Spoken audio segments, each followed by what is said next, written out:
motor apa itu? Matic ya? Gila. Mana tuh cewek tadi tuh? Tim Elang Satuan Reserse Narkoba Polrestabes Makassar pada hari Jumat sekira pukul 2 dini hari dilakukan penangkapan di TKP Jalan Faisal, Kota Makassar di sebuah rumah kos.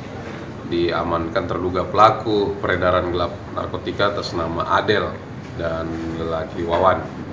Adel ini diduga kuat merupakan pengedar narkotika jenis sabu lintas kabupaten. Ya, ada beberapa buku catatannya yang kami akan dalami.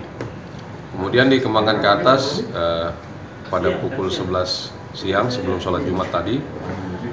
Kemudian ditangkaplah laki Wawan dan Rahmat, di mana pada saat penangkapan tadi di sekitar Jalan Macini Raya, laki Wawan ini melawan dan berantem bersama petugas, sehingga dengan sangat terpaksa yang bersangkutan dilakukan tindakan tegas dan terukur berupa kami lumpuhkan pada bagian kaki. Narkotika jenis sabu, alat hisap, alat timbangan dan catatan serta